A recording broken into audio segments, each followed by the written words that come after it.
Hello students, welcome to session 2 of root based vocabulary. पहले session में हम कुछ रूट सीख चुके हैं, जैसे ईगो, वर्टो, ऑल्टर। इसी तरीके से हम आगे बढ़ेंगे और कुछ और रूट्स आज हम सीखेंगे। हमारा पहला रूट आज जो है फिलो रहेगा, which is the root for love. मीजोमिजन for hate. Gamos which is the root for marriage. Gyne which is the root for women. Andros which is the root for males. Poly which is the root for many. Anthro which is the root for mankind, मानव जाति। And ology which means the study या science of. Roots का student हमें फ़ायदा है, पता है, क्योंकि जब भी आपको रूट पता होता है आप एक वर्ड नहीं सीखते, आप दो चार वर्ड एक साथ सीखते हो। तो इसलिए रूट बेस्ड वोकेबलरी का फ़ायदा आपको पता है। वन वर्ड सब्स्टिट्यूट में बहुत आते हैं ये वाले वर्ड्स। स्टार्ट करते हैं। तो पहला रूट हमारा है students gamos. Gamos is the root for marriage. शादी से रिलेटेड जिस भी वर्ड में गैमोस आएगा शादी से रिलेटेड होगा। सबसे पहला हमारा वर्ड जो आता है दैट इज मोनोगैमी। मोनो में मोनो पे फोकस कीजिएगा। मोनो का मतलब होता है वन, सिंगल। तो monogamy is a system of single marriage. एक प्रथा जहाँ पर सिंगल मैरिज अलाउड है उसको बोलते हैं हम मोनोगैमी। फिर आता है बायगैमी। बायगैमी में स्टूडेंट्स फोकस रहेगा बाय पे। बाय का मतलब होता है two. Bigamy means two marriages या a system of two marriages. फिर आता है स्टूडेंट्स पॉलीगैमी, जिसमें फोकस आपका रहेगा पॉली में। पॉली जहाँ पर भी आ जाए उसका मतलब मेनी।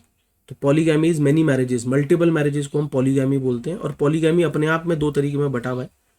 एक हमारा है पॉलीजनी। दो चीज़ों पर ध्यान देना, पॉली और ये जो जी का साउंड है, ग नहीं बोलना, पॉलीगाइनी नहीं बोलना, पॉलीजिनी। पॉलीजिनी एक सिस्टम है मैरिज का जहाँ पर एक आदमी होता है और मल्टीपल वाइफ्स होती हैं, ऐसे सिस्टम को हम बोलते हैं पॉलीजिनी। फिर पॉलीएंड्री। अब यहाँ पर एंड्री देखो वर्ड आ गया एंड्रोज, मेल्स के लिए, जैसे यहाँ पर जिनी वर्ड गायने को दिखा रहा था, विमेन। तो पॉलीएंड्री एक ऐसा सिस्टम है मैरिज का जहाँ पर क्या होता है, one wife and multiple husbands. ऐसे सिस्टम को हम बोलते हैं पॉलीएंड्री। तो दो हो गए, इनफैक्ट तीन वर्ड हो गए पॉली पे। Polygamy, multiple marriages, पॉलीजिनी and polyandry. तीन वर्ड्स पॉली पे आपके तैयार हो गए। तीनों में मल्टीपल जो है मैरिजेस हैं, बस एक में क्या है कि एक में वाइफ एक है, हस्बैंड ज़्यादा, और एक में हस्बैंड एक है, वाइफ ज़्यादा है। फिर दो रूट और हमारे हम डिस्कस कर रहे हैं आज, वो एक philo for love and miso for hate. सबसे पहला वर्ड जो स्टूडेंट्स हम देख रहे हैं इसमें वो है फिलंथ्रोप। तो अब आ जाएगी फिलंथ्रोप इज अ नाउन। ऐसा व्यक्ति who loves and serves mankind humanity, मानव जाति की सेवा करे, मानव जाति से प्रेम करे, ऐसे वर्ड, ऐसे व्यक्ति को हम बोलते हैं फिलंथ्रोप। मानव जाति का भला करे। तो आप देखेंगे डिक्शनरी में कि ज़्यादातर जो है काइंड, जेनरस, बेनोवलेंट ऐसे वर्ड्स के साथ में आपको बीच में फिलंथ्रोप नजर आ जाएगा। फिर आता है हमारा मीजनथ्रोप। अब तो समझ आ ही रहा होगा, एंथ्रो वर्ड ह्यूमैनिटी के लिए अभी हमने पढ़ा था, तो मीजन हेट के लिए, दोनों को जोड़ दिया।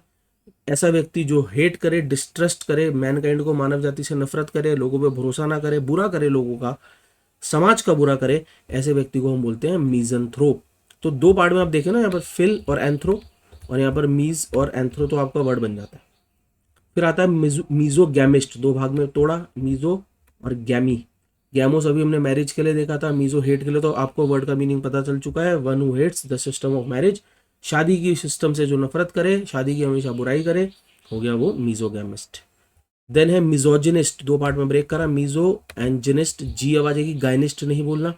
गायने is the root for women. तो मिजोजिनिस्ट वो है जो स्त्रियों से नफरत करे, डिसरिस्पेक्ट करे, उनको इन्फीरियर माने, ये माने कि स्त्रियां जो इन्फीरियर हैं, ऐसे व्यक्ति को हम बोलते हैं मिजोजिनिस्ट। फिर आते हैं, अगला वर्ड हमारा है स्टूडेंट्स बिब्लोफाइल। दो पार्ट में ब्रेक करा, बिब्लो एंड फाइल। फाइल जहां पर भी आ जाए वो लवर होगा किसी चीज का। Biblio is the root for books, तो bibliophile is a lover of books. किताबों से प्रेम करने वाला, किताबों में घिरा रहता है, अपनी लाइब्रेरी मेंटेन करता है, बहुत सारी किताबें खरीदता है, कंट्रोल नहीं कर पाता, किताबों को देखता है तो खरीदनी है, चाहिए वो किताब, पढ़नी है वो किताब, ऐसे व्यक्ति को हम बोलते हैं बिब्लोफाइल। देन एंग्लोफाइल, ब्रेक करा दो पार्ट में, एंग्लो एंड फाइल।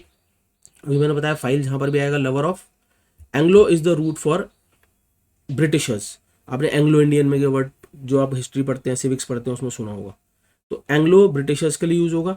अब एंग्लोफाइल वो व्यक्ति है जो बहुत ज़्यादा एडमायर करता है ब्रिटिश कल्चर को, ब्रिटिश लोगों को, ब्रिटेन एज अ प्लेस। ये मानता है मैं गलत जगह पैदा हो गया, मेरे को तो एक ब्रिटिश सिटीजन बन के पैदा होना चाहिए था, इतना ज़्यादा इसका एडमिरेशन है इस कल्चर के लिए। ऐसे व्यक्ति को हम बोलते हैं एंग्लोफाइल। फिर आता है हमारा फ्रैंकोफाइल। अब ये वर्ड्स आराम से आप बना लेंगे। यही फीलिंग जो फ्रांस के प्रति रखे कि सबसे बढ़िया देश फ्रांस, सबसे बढ़िया कल्चर फ्रांस का, सबसे बढ़िया लोग फ्रांस के, काश मैं फ्रेंच होता। तो one who loves and admires the customs of the French is a Francophile. Russophile का मीनिंग आपके मन में आ चुका होगा। यही फीलिंग जो रशियंस के लिए रखे वो है रूसोफाइल। यही फीलिंग जर्मन्स के लिए जो रखे वो है जर्मैनोफाइल, जो लव करे, एडमायर करे कस्टम्स जर्मन्स के। यही फीलिंग जो जापानीज के लिए रखे है वो है Nippophile, one who loves and admires the customs of the Japanese. यही फीलिंग जो चाइनीज के लिए रखे है वो है सीनोफाइल। अब कंफ्यूजन इसमें क्या होता है, बच्चे सीनोफाइल को सिंगापुर से रिलेट करते हैं, तो ये गलती मत कीजिएगा, एग्जाम में आ भी जाता है ये क्वेश्चन। तो सीनोफाइल याद कैसे रखना है, देखो न्यूज़पेपर में छपता रहता है सीनो इंडिया रिलेशन, तो सीनो इंडिया रिलेशंस कौन से होते हैं, इंडो चाइनीज रिलेशंस को बोला जाता है। सीनोफाइल वो हो गया जो एडमायर करे कस्टम्स को चाइनीज के, ये माने कि सबसे बढ़िया देश चाइना, सबसे बढ़िया लोग चाइना के, तो वो है सीनोफाइल।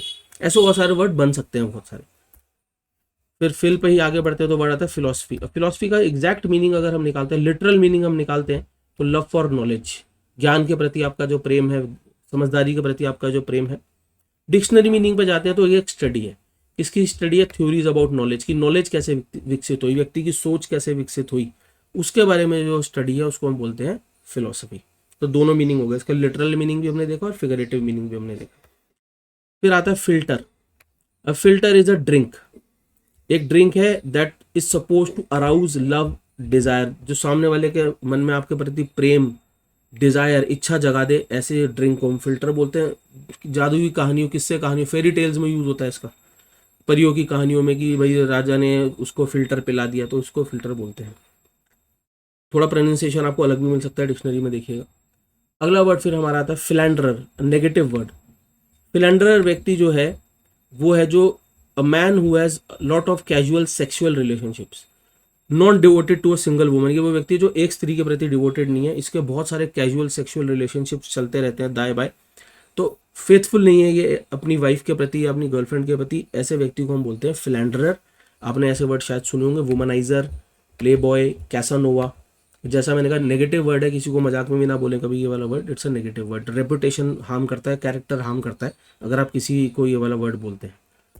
फिर फिल पे एक ऐसा वर्ड जिसमें लव का कोई सेंस आपको देखने को नहीं मिलेगा, वो है फिलोलॉजी।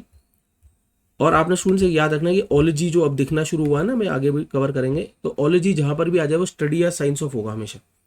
तो philology is the study of words, शब्दों की स्टडी को हम बोलते हैं फिलोलॉजी। कैसे डेवलपमेंट ऑफ वर्ड्स हुआ, विशेष तौर पे किस लैंग्वेज में हुआ, शब्द कैसे विकसित हुए, उस स्टडी को हम बोलते हैं फिलोलॉजी। नेक्स्ट आता है एंथ्रोपोलॉजी। अब देखो इसमें ओलॉजी आ गया तो आपके दिमाग में तुरंत आ जाना चाहिए स्टडी या साइंस ऑफ। एंथ्रो रूट हमने बोला मैनकाइंड के लिए होता है, मनुष्य जाति के लिए होता है, तो एंथ्रोपोलॉजी साइंस है, विज्ञान है, किसका, मानव जाति, जो ये स्टडी करता है कि मानव जाति कैसे विकसित हुई, ह्यूमन सोसाइटीज कैसे विकसित हुई, उनका डेवलपमेंट कैसे हुआ, उस स्टडी को हम बोलते हैं एंथ्रोपोलॉजी। और एंथ्रोपोलॉजिस्ट कौन होगा, एंथ्रोपोलॉजिस्ट वो व्यक्ति है जो एंथ्रोपोलॉजी में स्पेशलाइज करता है, स्टडी करता है मैनकाइंड को, ह्यूमन सोसाइटीज को स्टडी करता है, उनके डेवलपमेंट को स्टडी करता है, उसको बोलते हैं हम एंथ्रोपोलॉजिस्ट। ठीक है स्टूडेंट्स, तो 20+ बढ़िया वर्ड मिला एक छोटे से सेशन में। रूट्स का यही फायदा है कि एक रूट पता लगता है तो बहुत सारे वर्ड्स हमको याद हो जाते हैं। इसी तरीके के और सेशंस के बाद मैं लौटूंगा। Thank you.